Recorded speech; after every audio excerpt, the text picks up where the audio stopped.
पहली है short condition, दूसरी है इनपुट आउटपुट सप्लाई। ये देखिए, ये बीप दे रहा है, एक कंपोनेंट बीप दे रहा है, दूसरा कंपोनेंट बीप दे रहा है, तीसरा कंपोनेंट बीप दे रहा है। अब मैं आईसी को रिमूव करूंगा। इसको यदि ये बेस बीप देना बंद कर गया तो ये आईसी फॉल्टी है। यदि फिर भी बेस बीप दे रहा है तो मैं इसके साथ इस माइक्रो प्रोसेसर को रिमूव करूंगा, तो इस माइक्रो प्रोसेसर में फॉल्ट होगा।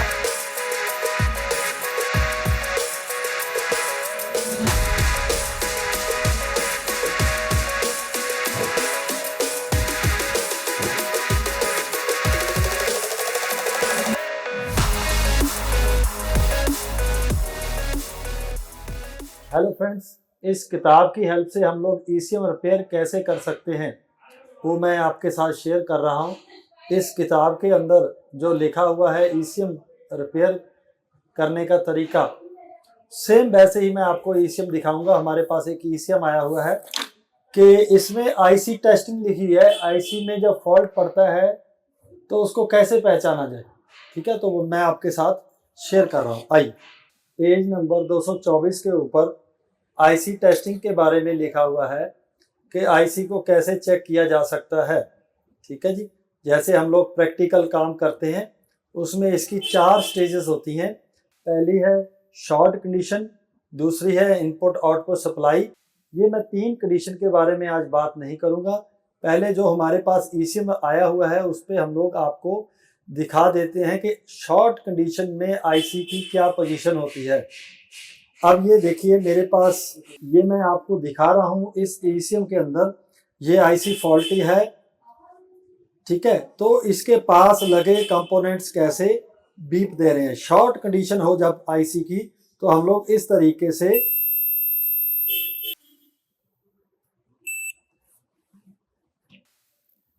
ये देखिए, ये बीप दे रहा है, एक कंपोनेंट बीप दे रहा है, दूसरा कंपोनेंट बीप दे रहा है,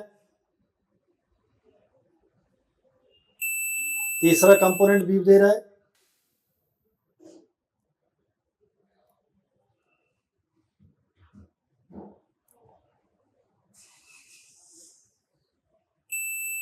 चार कंपोनेंट बीप दे रहे हैं इसके पास लगे हुए, ठीक है जी। तो इसके साथ और भी छोटे छोटे कंपोनेंट्स हैं वो बीप दे सकते हैं। अभी मैंने जो आपके साथ शेयर कर रहा हूं ये कि जिस आईसी के पास लगे हुए कंपोनेंट्स बीप कर रहे हैं, पहले उसी आईसी को हमने यहां से रिमूव करना है। जैसे इसके साथ लगे हुए कंपोनेंट जो बीप दे रहे हैं, पहले हम लोग इस आईसी को रिमूव करेंगे, देखेंगे कि फिर ये कंपोनेंट बीप दे रहे हैं या नहीं। तो इसका सीधा संबंध, हमारे पास 2 आईसी हैं, इसका आपस में रिलेशन है। पहले जो मुझे आसान लगेगा मैं पहले उस आईसी को रिमूव करूंगा, पहले मैं इसको करूंगा, उसके बाद माइक्रो प्रोसेसर को, ठीक है। ये शॉर्ट कंडीशन को चेक करने का तरीका है, ठीक है। आईसी शॉर्ट है, उसके पास लगे कंपोनेंट्स बीप कर रहे हैं। अब यहाँ पे किताब पे देख लेते हैं। यहाँ पे देखिए, इस कंडीशन में आईसी के पास के कंपोनेंट्स बीप करने लगते हैं, ठीक है जी। आईसी के पास लगे एक या एक से अधिक कंपोनेंट्स भी शॉर्ट हो सकते हैं। आईसी के पास लगे शॉर्ट कंपोनेंट को सर्किट से बाहर निकालकर चेक करते हैं तो यह सर्किट से बाहर शॉर्ट नहीं होते हैं। इन कंपोनेंट्स के बीप को चेक करते हैं तो यह शॉर्ट नहीं होते हैं। जैसे अभी इन कंपोनेंट्स को, जैसे जो हमारे पास, मैं आपको ये कंपोनेंट बाहर निकाल कर दिखा देता हूं। अभी ये बीप कर रहा है, ठीक है, बीप कर रहा है ये, ओके। अब मैं इसको रिमूव करूंगा। रिमूव करने के बाद देखेंगे ये बाहर बीप कर रहा है या नहीं।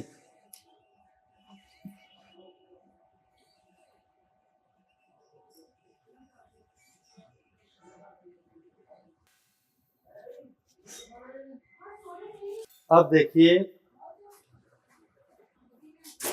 मैंने इस कंपोनेंट को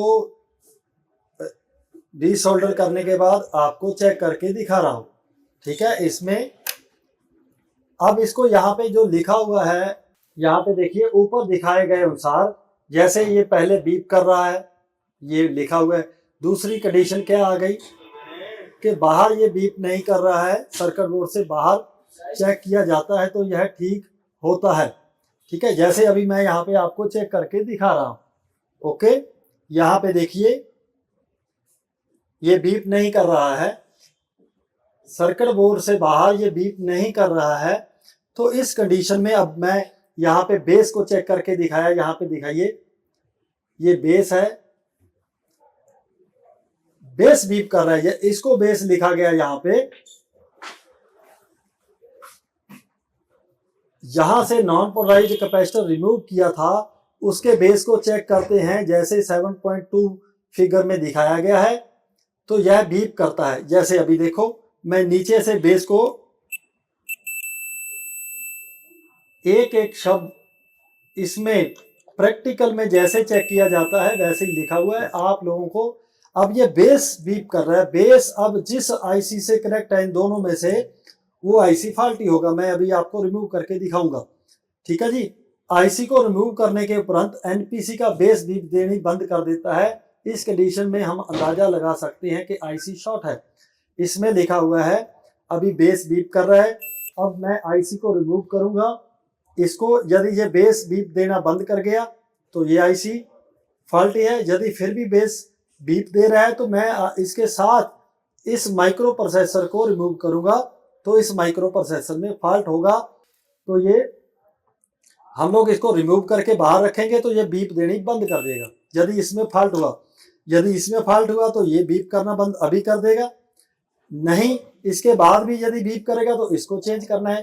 तो इस कंडीशन में ये आईसी शॉर्ट हम लोग कह सकते हैं। ईसीएम में या किसी भी इलेक्ट्रॉनिक मॉड्यूल में एक कंपोनेंट शॉर्ट हो सकता है या एक से अधिक कंपोनेंट शॉर्ट हो सकते हैं। ठीक है जी, देखो इसी प्रकार कई बार देखा गया कि एक आईसी शॉर्ट होने के कारण दूसरे सभी आईसी शॉर्ट हो जाते हैं। एक सर्किट बोर्ड के अंदर कौन सा आईसी फॉल्टी है यह अंदाजा लगाना मुश्किल हो जाता है। अभी ये दूसरी कंडीशन है, इसमें लिखा हुआ है देखो इस आईसी के पास लगा कंपोनेंट बीप कर रहा है, इसके पास बीप कर रहा है। अभी हम लोग इस तरह इसको रिमूव करेंगे और दूसरे आईसी हमारे ओके हो जाएंगे। यहाँ पे पहले बीप लिखा हुआ है, तो आप इस लेसन को रीड कीजिए और प्रैक्टिकल काम कीजिए। ये बुक आप लोगों को 100% बेनिफिट देगी। अब मैं आपको आईसी रिमूव करके दिखा रहा हूं।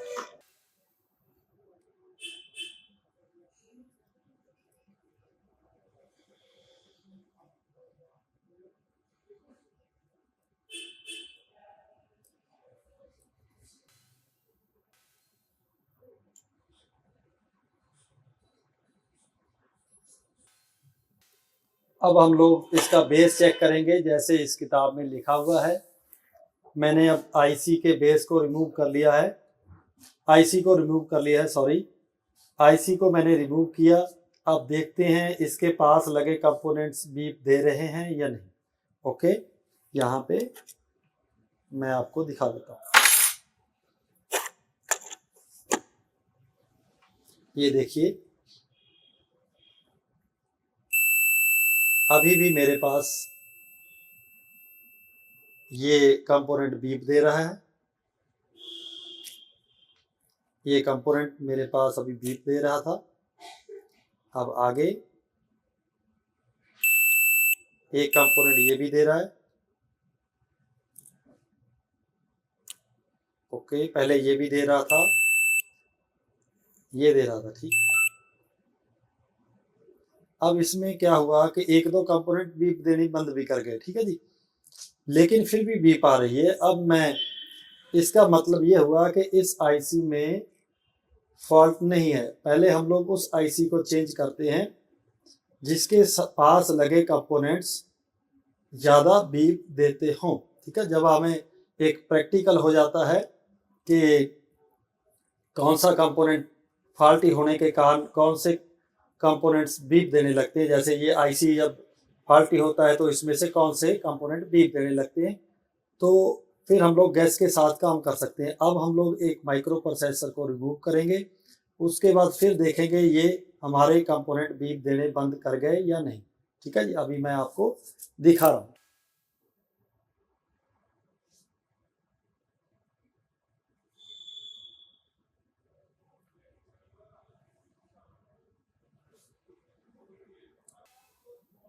मैं एक तरफ से इसको अंदर, लेकिन मुझे अब दिखाई दे रहा है कि ये नीचे से बेस इसका आईसी बेस को छोड़ता जा रहा है।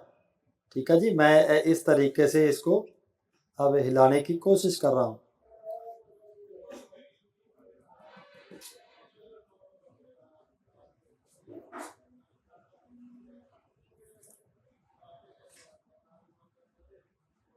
इस तरीके से हम लोग रिमूव भी कर सकते हैं। ठीक है, लेकिन यहाँ तक वो पहुँचता है जो पहले काम कर रहा है।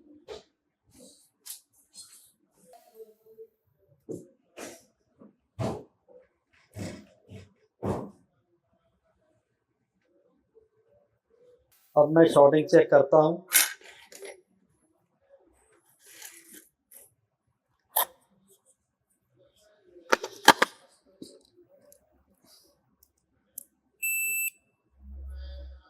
जब ये बीप करेगा तो वहां पे, ठीक है, अब यहाँ पे हम लोग वैल्यू आने लगी, बीप आनी बंद हो गई।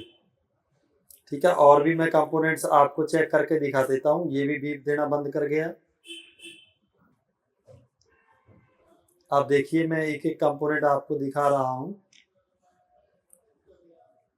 ये बीप कर रहा था। अब आज का जो विषय ये है कि हम लोगों ने जिस आईसी के पास कंपोनेंट्स बीप कर रहे हैं, हमने उसको रिमूव किया। सेकंड, अब माइक्रो प्रोसेसर को जब रिमूव किया तो शॉर्टिंग यहाँ से खत्म हो चुकी है। इस आज जो हमारी किताब के अंदर आप लोगों ने प्रैक्टिकल करना है, वो इसी तरह ही यहाँ पे लिखा गया है कि जिस आईसी को रिमूव करने के उपरांत सर्किट बोर्ड के अंदर शॉर्टिंग खत्म हो जाए, वह आईसी शॉर्ट है। अभी हमारे पास माइक्रो प्रोसेसर को रिमूव करने के बाद शॉर्टिंग खत्म हो गई, तो हमारा माइक्रो प्रोसेसर फॉल्टी है। ओके, इस शॉर्ट कंडीशन में टेक्नीशियन को एक एक कंपोनेंट को रिमूव करके ही देखना पड़ता है। इस प्रकार की शॉर्टिंग में ईसीएम या किसी भी मॉड्यूल को रिपेयर करना आसान हो जाता है। जब तक हमारी शॉर्टिंग खत्म नहीं होती, तब तक आप लोगों को काम करना पड़ता है। तो ये धीरे धीरे जैसे आप लोग ये किताब के साथ एक एक टॉपिक को क्लियर करोगे, आपका ये टॉपिक क्लियर हो जाएगा। इसमें मैंने आज आपके साथ शॉर्ट कंडीशन में काम कैसे करते हैं, कैसे फॉल्टी आईसी को आईसी तक पहुंचा जाता है, तो ये मैंने आपको करके दिखाया। अगर मेरे पास ये माइक्रो प्रोसेसर प्रॉपर हो तो मैं इसमें इस ईसीएम में लगाकर उसको रिपेयर कर सकता हूं। तो ये था आज हमारा topic. Second topic input output supply के ऊपर बात करेंगे। Okay, thank you.